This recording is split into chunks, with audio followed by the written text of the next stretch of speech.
Concept बहुत important है, very important.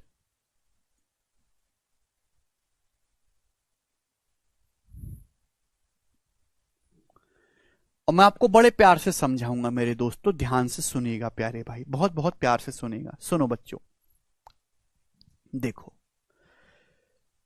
Example से ही समझाता हूं, हर चीज एग्जाम्पल समझाना आसान है। जैसे अगर रेशियो बराबर है मेरे प्यारे भाई, सुनिएगा। जैसे मैं आपके सामने एग्जाम्पल लेता हूं, पहले नॉर्मल एग्जाम्पल लूंगा फिर वेरिएबल में समझा देंगे। जैसे 3/5 बराबर होता है मेरे दोस्तों 6/10 के। दोनों में कोई फर्क तो नहीं है, दोनों में कोई फर्क तो नहीं है। 3/5 और 6/10 बराबर हैं। आप बोलोगे हाँ जी सर बराबर हैं। तो अगर मेरे प्यारे भाई, बस दुगना ही तो हो गया, ऊपर नीचे दो, जो रेश ये भी 3/5 रेशियो, ये भी 3/5 रेशियो है। अगर 5 से भी गुणा कर दे तो 5×3 = 15, ये 5×5 = 25 हो जाएगा। ये भी 3/5 रेशियो है मेरे प्यारे भाई। आप बोलोगे हाँ जी सर बिल्कुल सही। ये तीनों ही रेशियो बराबर है, इसका मान भी 3/5 है, ये भी 3/5 है। इसको 5 से काट लेंगे, ये भी 3/5 है। अगर मेरे प्यारे भाई ये तीनों रेशियो बराबर हैं, तो ये तो बराबर है मेरे प्यारे भाई, सवाल में ये दिया हुआ है, ये कंसेप्ट हम जानते हैं, तीनों इक्वल हैं। तो बच्चों, जो एक्शन आप अंश में करोगे, सेम वही एक्शन अगर हर में किया जाए तो भी ये बराबर ही रहेंगे। एक बच्चा कहता है सर इनके अंश जोड़ दो, अंश। तो अगर आप इनके अंश जोड़ोगे, न्यूमरेटर 3 + 6 + 15, अंश आपने जोड़ दिया। आपने जो एक्शन न्यूमरेटर में किया सेम वही डिनोमिनेटर में करना है। अगर आप इनके हर जोड़ोगे मेरे प्यार में, 5 + 10 + 15, तो भी ये बराबर ही रहेगा मेरे प्यारे भाई। आप बोलोगे सर ऐसे कैसे? ऐसे इसलिए मेरे बेटे, ये बताओ ये कितना रेशियो है? 3/5। बताओ ये कितना रेशियो है? 3/5। बताओ, सॉरी यहां पे 25 है, यहां पे कितना है? 25। ये कितना रेशियो है? 3/5। तो 3/5 का रेशियो हर जगह मेंटेन है। अगर आप ऊपर से 3 कॉमन लोगे तो ब्रैकेट में बचेगा 1 + 2 + 5। नीचे से अगर 5 कॉमन लोगे तो ब्रैकेट में बचेगा 1 + 2 + 5। ये चीज ऊपर नीचे मैंने सेम एक्शन किया था, सेम एक्शन करने की वजह से चीज कट जाएगी, रेशियो 3/5 ही आएगा। आप बोलोगे हाँ जी सर इतनी मामूली सी बात थी, आज तक हमें पता ही नहीं चली। अगर आप जो एक्शन अंश में करोगे सेम वही एक्शन मेरे प्यारे भाई हर में किया जाए तो रेशियो बराबर ही रहेगा। एक बच्चा कहता है सर मैं ऐसे नहीं करूंगा, मैं आपकी बात नहीं मानता। मैं मेरे दोस्तों अभी 3, मैं 6 को घटाऊंगा, 15 को जोड़ूंगा, मैं दूसरी फ्रैक्शन को घटाऊंगा। तो मैंने बोला ठीक है भाई तू ऐसा कर ले, मुझे कोई आपत्ति नहीं है। तो जो एक्शन आपने अंश में किया है बच्चों, सेम वही एक्शन आपको हर में भी करना है। 5 - 10 + 25, अभी भी ये रेशियो 3/5 ही रहेगा। बस शर्त यह है कि जैसा एक्शन ऊपर कर रहे हैं वैसा ही नीचे करना है, क्योंकि ये भी 3/5 का रेशियो मेंटेन है, ये भी 3/5 का रेशियो मेंटेन है, ये भी 3/5 का रेशियो मेंटेन है। तो पूरा रेशियो भी 3/5 ही होगा। क्लियर है? ये बात मैंने आपको एग्जाम्पल से समझाई, ठीक है ना? अगर मेरे दोस्तों ये बात वेरिएबल में हो कि जैसे A/B बराबर C/D बराबर E/F बराबर G/H, ये सारे रेशियो मेरे दोस्तों आपके सामने यहां पे दिए, सारे रेशियो बराबर हैं। A/B बराबर C/D बराबर E/F बराबर G/H। अगर ये रेशियो मेरे दोस्तों इक्वल हैं तो जो एक्शन आप अंश में करोगे सेम वही एक्शन आपको हर में करना है। एक बच्चा कहता है सर मैं शुरू के तीनों को जोड़ूंगा, मैं आखिरी को घटाऊंगा। तो मैं कहता हूं टेंशन मत ले भाई मेरे, आप यही कर ले, नीचे भी शुरू के तीनों को जोड़ ले और आखिर को घटा ले, ये बराबर रहेगा मेरे दोस्तों। इन सारे रेशियो में कोई फर्क नहीं है। समझ में आया? आप बोलोगे हाँ जी सर बहुत अच्छी तरीके से समझ में आया है। अच्छा एक लेटेस्ट सवाल करवा दूं इस कंसेप्ट पे, लेटेस्ट करवाता हूं।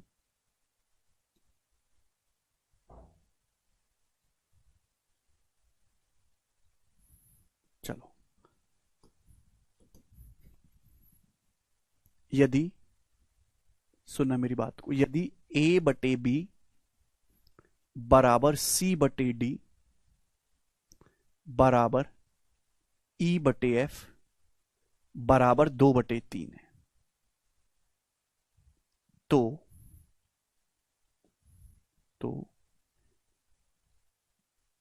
P A plus Q C plus R E upon PB plus Q D plus R F बराबर क्या? ये सवाल आपके सामने बच्चों, जवाब दो, कौन करेगा स्टूडेंट? आपके पास इस सवाल को सॉल्व करने के लिए 5 सेकंड है, बनाइएगा।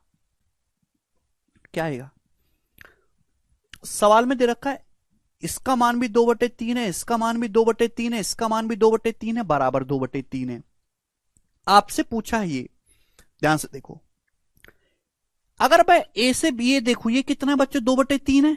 बोलो भाई, पी से पी कट जाएगा, ये कितना है? 2/3 है। आप बोलोगे हाँ जी सर। बताओ ये कितना है मेरे प्यारे भाई? आप कहोगे सर क्यों से क्यों कट टर्म, ये भी 2/3 है। सी से डी का रेशियो ये भी 2/3 है। आप मुझे बताओ ये कितना है जरा? तो आर से आर तो हट ही रहा है, ई बटे एफ ये भी 2/3 है, ये भी 2/3, ये भी 2/3, ये भी 2/3, तो पूरा रेशियो भी 2/3 आएगा मेरे प्यारे भाई। आप बोलोगे हाँ जी सर बिल्कुल सही। एक तो तरीका ये हो गया ऑब्जर्वेशन वाला। दूसरा तरीका मेरे प्यारे भाई ये समझो कि भाई आपके सामने सवाल ये है और आपसे ये पूछा है, यहां भी a बटे बी है मेरे दोस्तों। क्या है? a बटे बी है, बस ऊपर नीचे p से गुणा है। तो यहां भी हम बच्चों p से गुणा करनी पड़ेगी कि नहीं करनी पड़ेगी? कर सकते हैं ऊपर नीचे। यहां देखो c और d में q से गुणा है, तो हम ऊपर नीचे यहां भी q से गुणा कर सकते हैं। आप बोलोगे सर यहाँ e और f में r से गुणा है, तो हम यहां भी ऊपर नीचे r से गुणा कर सकते हैं। भाई साहब अगर ये तीनों रेशियो बराबर 2/3 है, अगर ये तीनों रेशियो बराबर 2/3 है, तो अगर आप इन तीनों रेशियो के अंश को और हर को जोड़ भी देंगे, अंश और हर को जोड़ भी देंगे, तो भी तो रेशियो 2/3 के बराबर ही रहेगा। आप बोलोगे हाँ जी सर, एक तरीका ये भी हो गया। बहुत ही अच्छी बात बताई। इसी सवाल में थोड़ा सा चेंज कर देते हैं प्यारे भाई। सवाल आपसे ये पूछ लेता है एग्जामिनर,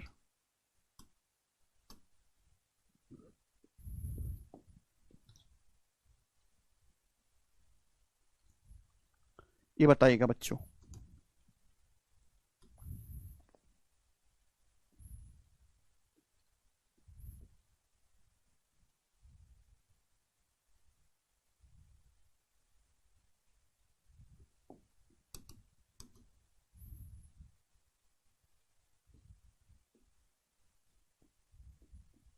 जी बच्चों, अब इस सवाल का आप मुझे जवाब दीजिए। करो बच्चों, ये सवाल हमने आपसे पूछा, थोड़ा सा चेंज करके बनाइएगा।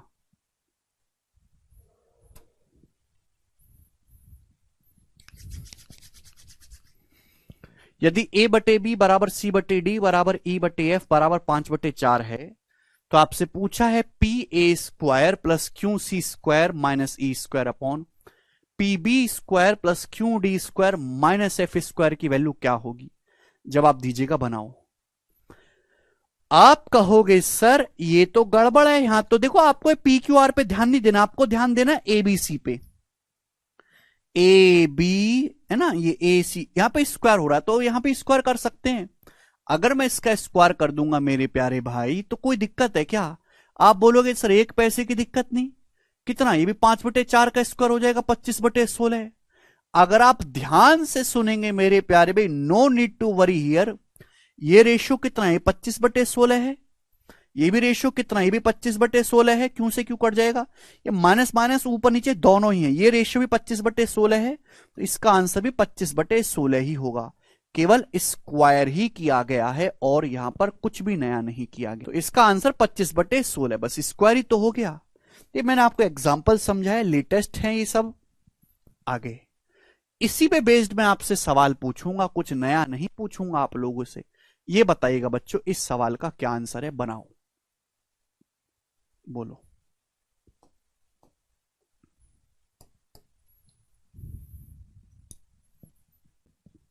सुनो, यदि P बटे क्यू बराबर R बटे S बराबर T बटे U बराबर 5/2 है, तो आपसे इसका मान पूछा है। देख पा रहे हैं?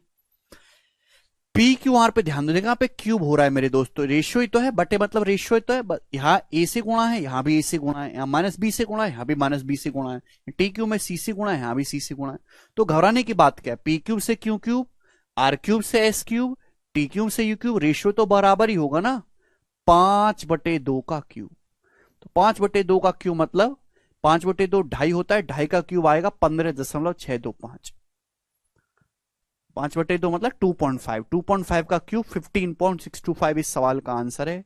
सभी बच्चे समझ पाए हैं, कोई तकलीफ इसमें नहीं है, आगे चलेंगे। ठीक है भाई, चलो इस सवाल का आंसर क्या होगा आप मुझे करके बताइएगा। 23 नंबर,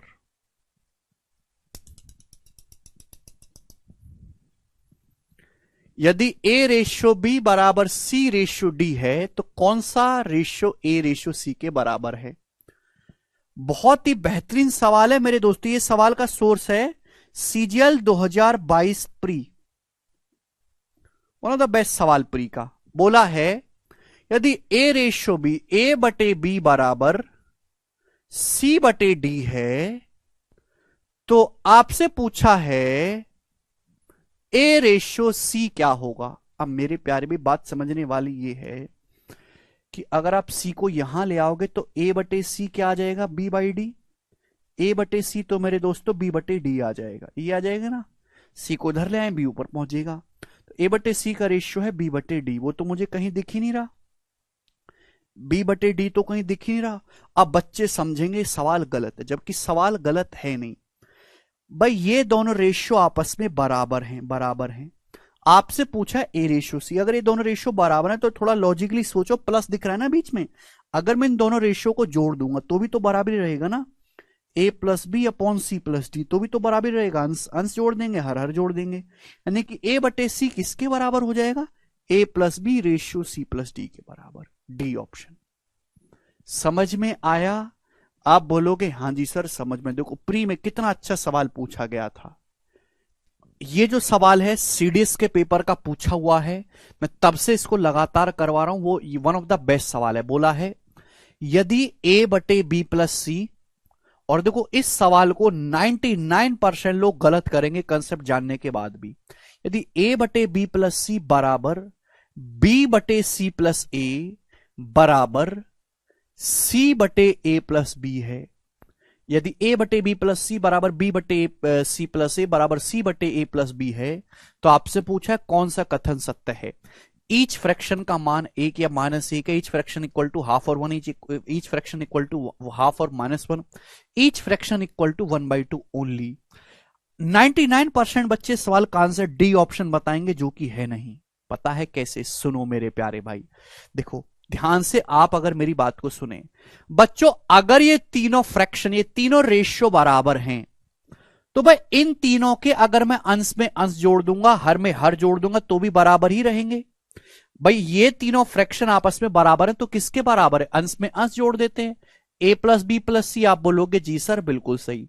नीचे क्या मेरे दोस्तों, हर में हर जोड़ देते हैं ना, बी प्लस सी, सी प्लस ए प्लस बी, इनको जोड़ देते हैं, तो कितना आएगा मेरे प्यारे बच्चों, twice of A plus B plus C. बच्चों twice of A plus B plus C. आप बोलोगे हाँ जी सर बिल्कुल सही, ये हो जाएगा अगर मैं इनके जोड़ दूंगा हर।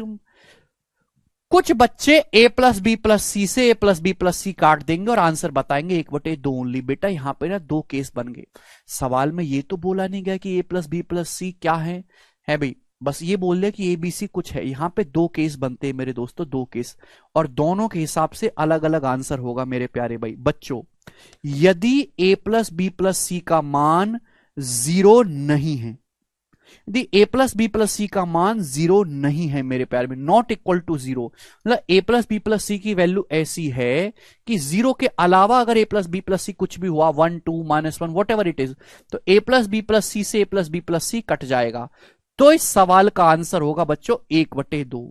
लेकिन अगर सवाल में डाटा ऐसा सेट किया गया है, सवाल में अगर डाटा ऐसा सेट किया गया है कि a plus B plus C equal to 0 हो गया, तो मैंने आपको नंबर सिस्टम में ही सिखाया कि जीरो को जीरो से भाग नहीं किया जा सकता।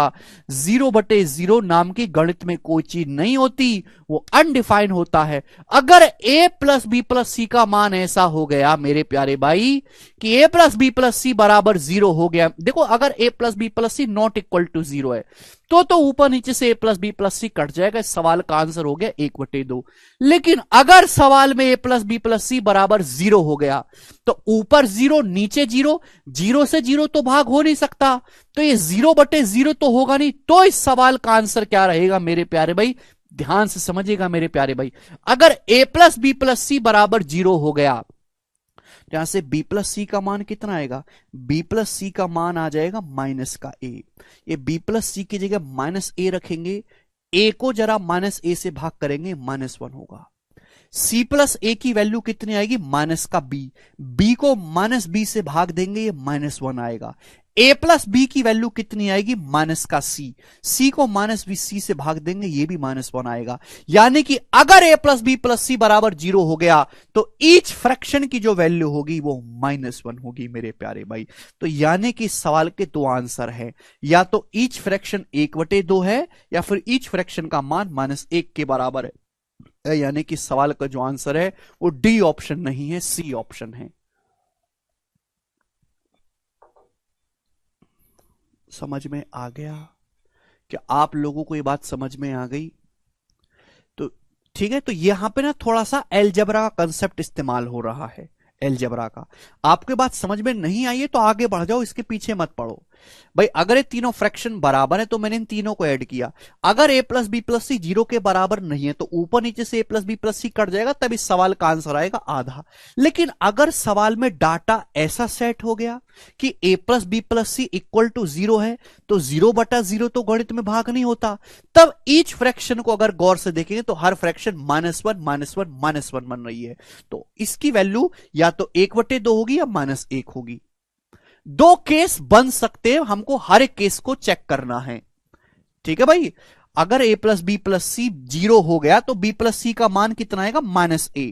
यहां b प्लस सी की जगह -a रखूंगा तो a अपॉन -a -1 ही तो आएगा। ये फ्रैक्शन भी -1 होगी, ये भी -1 होगी, ये भी -1 होगी मेरे दोस्तों। आप बोलोगे हाँ जी सर बिल्कुल सही। ये सवाल दिल्ली पुलिस के पेपर का है 2022 का, बिल्कुल लेटेस्ट क्वेश्चन, जवाब चाहिए मुझे आप लोगों से। करो।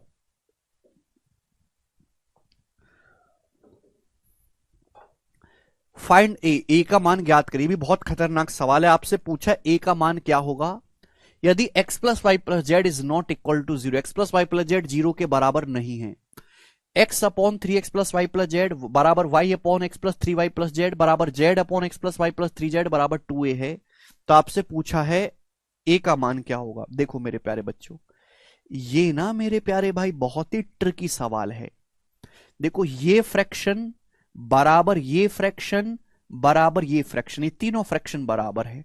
किसके बराबर है, 2a के बराबर है मेरे प्यारे भाई। आपसे पूछा है यहां पे a का मान, और सवाल में साफ साफ मेंशन कर दिया x plus Y plus Z is not equal to 0। अगर ये तीनों बराबर है तो आप इनके अंश को जोड़ोगे तो भी तो बराबर ही रहेगा, अंश बटे हर। यानी जो एक्शन अंश में करोगे भाई हर में, यानी कि बराबर किसके आएगा, x plus Y plus Z upon upon अभी डिनोमिनेटर को जोड़ेंगे 3x plus x 4x plus x 5x आएगा। तो नीचे आएगा बच्चों 5x plus 5y plus Z. जब इसके डिनोमिनेटर हर को जोड़ेंगे तो नीचे क्या आएगा, 5x plus 5y plus 5z। Z plus Z 2z plus 3z 5z आएगा। आप बोलोगे हाँ जी सर बिल्कुल सही। जब सवाल में ये बोल दिया कि x plus Y plus Z 0 के बराबर नहीं है तो कट जाएगा। यानी कि ये कितना हो गया, 1/5। यानी कि ईच फ्रैक्शन का मान 1/5 है। यानी कि 2a कितना आ गया मेरे दोस्तों, 2a बराबर क्या आ गया भाई, 2a किसके बराबर आ गया, 1/5 के बराबर आ गया। अगर 2a का मान 1/5 है तो a की वैल्यू कितना है, 2 पंजे 10। तो a बराबर 1/10 इस सवाल का आंसर है। बी ऑप्शन यहां से करेक्ट बनता है। ये काफी बेसिक सवाल था बच्चों। ठीक है दोस्त, आगे चलते हैं अगले सवाल की तरफ। नेक्स्ट क्वेश्चन, सवाल नंबर है आपके सामने बच्चों 26वां। जी भाई साहब, इस सवाल को देखिएगा, 2 क्वेश्चन मैं आपको और करवाऊंगा इस पे। बेसिक क्वेश्चन इस पे मैंने पिछली क्लास में करवा दिए थे, आपको पढ़ के आना चाहिए। ये बताओ, अगला सवाल बनाइएगा। रॉबिन, समझ में है? ये जो सवाल है बच्चों सीपीओ के पेपर में आया था 2018 में। मुझे आप लोगों से आप सभी बच्चों से सवाल का आंसर चाहिए, जरा करो। सवाल में ये दिया है यदि a1 बटे b1 बराबर a2 बटे b2 बराबर a3 बटे b3, ये तीनों फ्रैक्शन बराबर है, a1 बटे b1 बराबर a2 बटे b2 बराबर a3 बटे b3, और ये इसकी वैल्यू सवाल में दे रखी है बच्चों 9। तो आपसे पूछा है इसका मान क्या होगा, जरा करो, बनाइएगा, सोच समझ के करने की कोशिश करो मेरे प्यारे भाई, बनाओ। देखो a1 बटे b1 बराबर a2 बटे b2 बराबर a3 बटे b3, आपको 9 दे रखा। अगर आप ध्यान से सुनेंगे, ऊपर 5 5, यहां देखो 6 6, ये 7 7, ये देखो ना, आप इस रेशियो को देखो भाई, जो मान a1 बटे b1 स्क्वायर का है वही a2 बटे b2 स्क्वायर का है। जो रेशियो ये है सेम वही रेशियो ये है, सेम वही रेशियो ये है। आप बोलोगे हाँ जी सर बिल्कुल सही। भाई जो रेशियो a1 स्क्वायर से b1 स्क्वायर का वही रेशियो a2 स्क्वायर से b2 स्क्वायर का है, ये रेशियो वही रेशियो a3 स्क्वायर से b3 स्क्वायर का है। अगर ये 9 आ रहा है मेरे दोस्तों, यानी कि ईच रेशियो की वैल्यू कितनी होनी चाहिए, 9 होनी चाहिए। ये भी 9 होगा, ये भी 9 होगा, यानी कि इसकी वैल्यू कितनी आएगी, 3 आएगी कि नहीं? ईच रेशियो की वैल्यू क्या होगी, 3। भाई ये भी 3 होगा, ये भी 3 होगा, ये भी 3 होगा। इसका स्क्वायर 9, इसका स्क्वायर 9, इसका स्क्वायर 9, ऐड करने पर भी 9 आएगा। मतलब आपके केवल ऑब्जर्वेशन का सवाल है, ईच रेशियो की जो वैल्यू होगी मेरे प्यारे भाई वो 3 होगी। आपसे पूछा है तो a1 बटे b1 कितना आ गया, 3 आ गया। यहां पर 3 गुणा 3 बच्चों 9 आ गया। यहां पर मेरे दोस्तों 3 गुणा 3 गुणा 3 27 आ गया। 27 3 30 और 9 39। तो 39 इस सवाल का आंसर है बच्चों, सी ऑप्शन करेक्ट है। ठीक है ना बच्चे? मेरे सभी भाइयों को ये बात अच्छी तरीके से समझ में आई, कोई डाउट नहीं। लास्ट क्वेश्चन करेंगे इस टाइप का, सवाल नंबर 27। करिए बच्चों इस सवाल का क्या आंसर है, देखते हैं कितने बालक कर पाएंगे। बहुत इंटरेस्टिंग क्लास होगी आज की, मजा आएगा। ये बताओ, करो। सवाल में आपसे पूछा इसका मान क्या होगा, सवाल में ये भी बोला है कि एक्स वाई जेड तीनों ही 0 से बड़े हैं, तीनों पॉजिटिव हैं। करो बच्चों, अब सवाल करिए। सवाल बहुत अच्छा सवाल है जी। सवाल में आपको दिया है, देखो लास्ट क्वेश्चन है इस टाइप का, ठीक है ना। यदि z बटे एक्स माइनस 2y, z बटे एक्स माइनस 2y बराबर 2z plus x upon 2y बराबर 2z plus x upon 2y बराबर 2x अपॉन z। सवाल में आपको यह दिया है, ठीक है। आपसे पूछा है x plus Y plus Z बटे जेड। देखो ये क्या है, 3 इक्वेशन है। ये सवाल तो तभी सॉल्व होगा जब आपके पास एक्स वाई जेड का रेशियो हो। जब तक एक्स वाई जेड का रेशियो नहीं बनेगा ये सवाल सॉल्व नहीं होगा। जैसी रेशियो बनेगा सवाल 1 सेकंड में बच्चा सॉल्व हो जाएगा। अब प्यारे बच्चे, अगर ये तीनों फ्रैक्शन बराबर हैं तो क्या करूं मैं, यहां पे अलजेब्रा की तरह से कैंची गुणा तो करूंगा नहीं। तो मेरे दिमाग में एक ही चीज आती है कि अगर ये तीनों फ्रैक्शन बराबर हैं तो इन तीनों का एक बार सम करके देख लेते, अंश में अंश का, हर में हर का, वो भी बराबर होना चाहिए। अब देखो बेटा, जेड में 2z जोड़ेंगे 3z आएगा, एक्स में 2x जोड़ेंगे 3x आएगा, तो जाएगा thrice of Z plus x. आप बोलोगे हाँ जी सर बिल्कुल सही बात समझे, आप बोलोगे हाँ जी सर समझे, बहुत बढ़िया आपकी बात को समझे। हर में हर जोड़ेंगे तो -2y से 2y कट जाएगा, -2y कट जाएगा, नीचे बचेगा मेरे दोस्तों x प्लस जेड। जब ये तीनों बराबर हैं तो ये जो एक्शन अंश में करेंगे वही हम हर में करेंगे।